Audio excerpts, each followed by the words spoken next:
Welcome back to the Deep Dive. Today we're attempting something, well, pretty fascinating, mapping the invisible. We're looking into research that suggests your voice, its frequencies, tones, the whole melody of how you speak might be a kind of perfect, non-invasive map showing everything from personality traits to deep emotional blocks, even your physical health. Yeah, it's a real immersion into something called bioacoustic biology.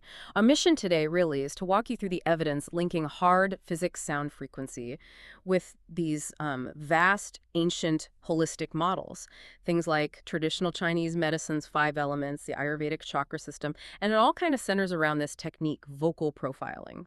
And what really struck me from the sources was that this isn't just, a spiritual concept floating out there. It actually starts with physics. Sherry Edwards, who pioneered this field, she often quotes Einstein, right? Everything is frequency. Frequency is everything. Exactly. Where there is movement, there is friction, which creates frequency, which creates sound. That's the core idea. Basically, if something's alive, it's making sound, even if we can't hear it. And Edwards has been working on this since, what, 1982? That's right. A long time. And she was even named Scientist of the Year back in 2021 for this work using voice analysis for health assessment. So it's gaining traction. Okay, let's try to unpack this. There's a great analogy in the research comparing the body to music. When everything's working right, it's like a symphony tone, rhythm, melody, harmony, all in sync. And sickness, stress, trauma, that just throws the symphony out of tune. The real question is, how do you hear that dissonance? Right. How do you pinpoint what's wrong? And that brings us to the NanoVoice Profiler. It's this software that essentially captures a vocal print as you speak. A vocal print. Yeah, it listens for accumulated hits of specific musical notes. You need a decent amount of speech, aiming for, say, 500 to 520 hits to get a really comprehensive report. And these hits, what do they tell you? They show which frequencies you're producing too much of, indicating stress or excess, and which ones you're lacking, which points to depletion or deficiency. Okay, but when you say a note, like A, it's not just one pure tone. No, exactly. Musical note is actually a range of frequencies. So note A, for instance, is the range from 416 to 453 cycles per second. But the really interesting part for personality mapping is the octave it appears in. The octave.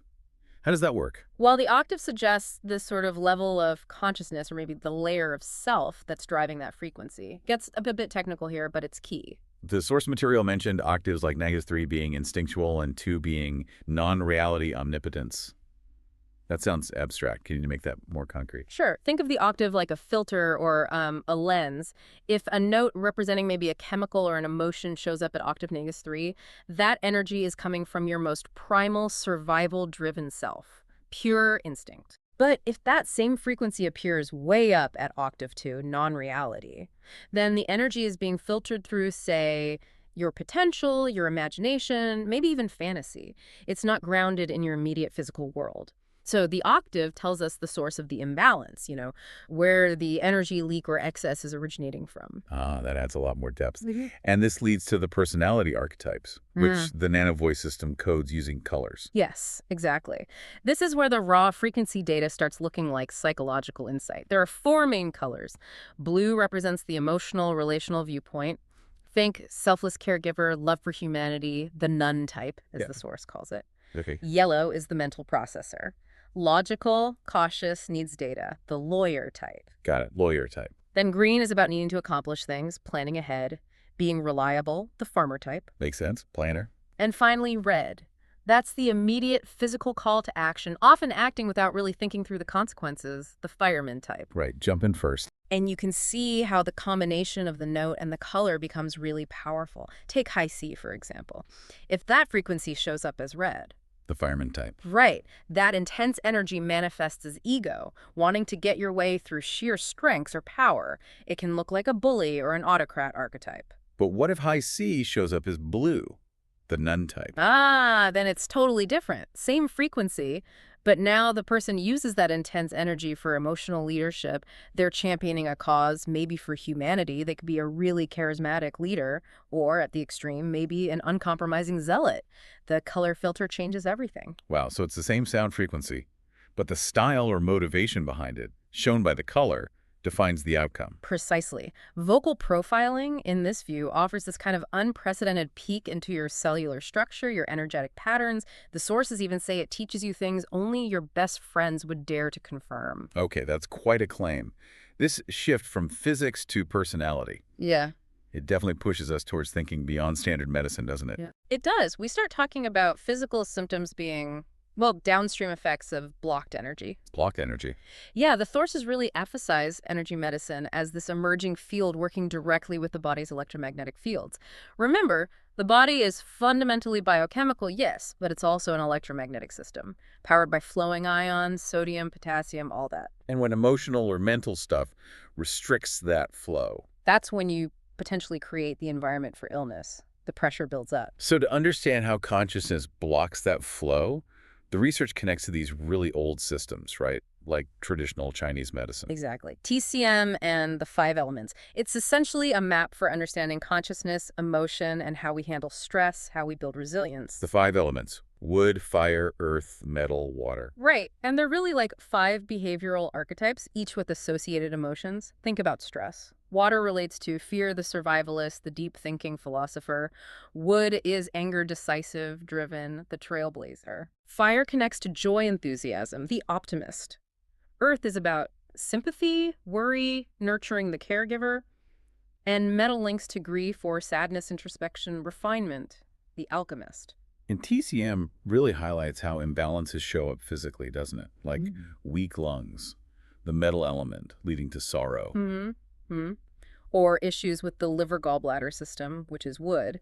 If that gets overwhelmed, what the sources call toxic, you might see aggression, anger, losing your temper easily. So it maps emotions to organs. And critically, it has these governing cycles that show how balance is maintained, or supposed to be maintained.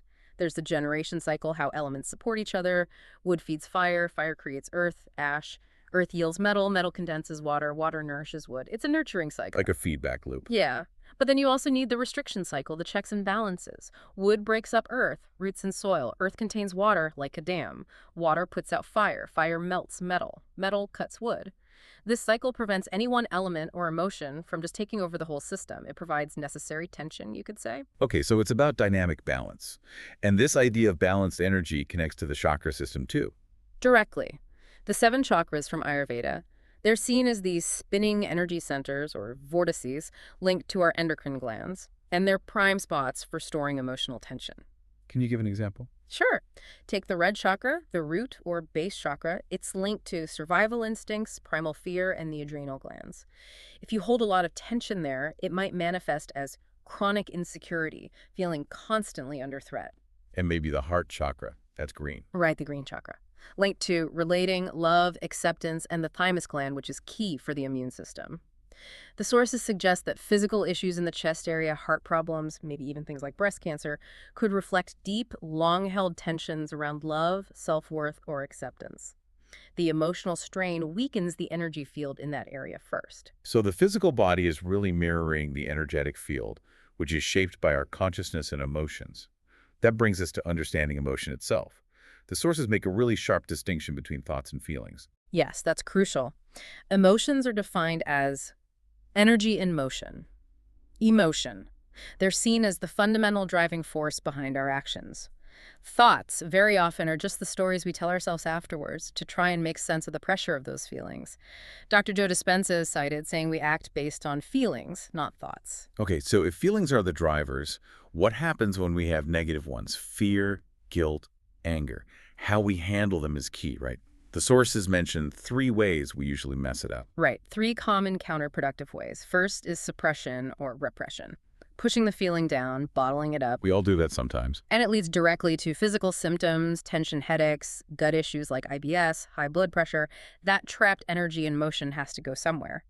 And mentally, repression often fuels denial, I'm not angry, and projection, blaming others for how you feel. Okay, that's suppression. What's the second way? Expression, venting, raging, acting it out. This one's tricky because some pop psychology encourages it. Right, let it all out. But this research argues that expressing a negative feeling often just propagates it.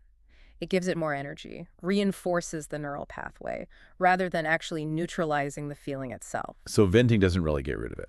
It's more like a temporary pressure release, that lets you suppress the rest more effectively later. It doesn't address the underlying source of the pressure. Okay. And the third way? Escape. Avoiding the feeling altogether through distractions. Compulsive entertainment, workaholism, addictions, anything to not feel the discomfort. So suppression, expression, escape. Hmm. None of them actually resolve the feeling. What's the alternative? The constructive path, according to this work, is surrender, or what they call letting go. Letting go. That sounds simple, but isn't. Well, the idea is to stop resisting the feeling, stop judging it, stop trying to change it. Just allow it to be there, observe it, and let its energy run its course without acting on it or pushing it down. When you do that, the claim is you instantly reduce that built-up pressure. And it has measurable physical effects, pulse slows, blood pressure drops, muscles relax. And when you're free from fighting those negative feelings, creativity and spontaneity can actually emerge. Okay. To sort of chronify this, the research brings in the database of consciousness from Dr. David R. Hawkins. This scale assigns energy levels to emotions. Yes, it's a fascinating logarithmic scale, meaning the difference between levels isn't linear, it's exponential. A jump from one level to the next is huge. At the very bottom, you have states like shame vibrating at 20, guilt at 30, fear at 100. These are incredibly low energy states associated with feeling like a victim, hopeless. And there's a critical point on this scale, right? Absolutely. Courage, calibrated at 200. This is described as the pivot point. Below 200, life energy is basically draining away. At 200 and above, you start putting energy back into the world. It marks the beginning of real empowerment, productivity, and crucially, the willingness to actually look at your own stuff, your defects, instead of blaming. So courage is the doorway out of victimhood. What comes next? Moving up, you hit neutrality at 250. This is about letting go of rigid positions, black and white thinking. You become more objective, non-judgmental, less easily hooked or intimidated. You conserve a lot of energy. Less drama. Definitely. Then higher still, you reach reason at 400. This is the level of science, intellect, Nobel Prize winners. Powerful but limited because it focuses on specifics, on data, and can miss the bigger picture, the context. And beyond race. You get to love at 500. But this isn't romantic love. It's unconditional love emanating from the heart. It focuses on wholes, on connection, forgiveness. It's a state of being. And even higher, peace at 600, described as transcendence, oneness, bliss. The scale basically maps out the idea that your dominant emotional state dictates your entire experience of reality, your power, your potential. Okay, so if we pull all this together, the voice profile showing energy patterns, the ancient systems mapping energy flow, this consciousness scale, Yeah. what's the big picture? The ultimate model presented seems to be a clear hierarchy. Consciousness creates or influences the energy field, which in turn manifests as the physical body. Consciousness, energy, body. Right. So physical symptoms aren't just random breakdowns. In this view, they're blocked energy. A logjam in the system caused by a limiting belief, a past decision you're still holding on to, a suppressed emotion. So healing isn't just about fixing the physical symptom. No, it's about going upstream. It's about identifying and reversing the belief or the decision that created the energy blockage in the first place. The sources use that metaphor of the red bubble oval, of perception. Yeah, that our beliefs literally filter our reality. If you believe the world is hostile, red bubble, your brain will find evidence for that everywhere. If you believe it's supportive, blue bubble, you'll find evidence for that. Healing then involves choosing to consciously step outside your current bubble and explore an alternative reality, a different set of beliefs, dismantling the old structures. It really comes down to choice then. Fundamentally, the sources strongly suggest that you are only subject to what you hold in mind. If holding on to anger attracts more angry thoughts, angry people, and holding on to love promotes more love, well, it leads to a pretty provocative final thought for everyone listening. Which is? What conscious choice are you making right now about the emotional vibration you're putting out? And if we could listen closely enough, how is your voice right now broadcasting that choice to the world?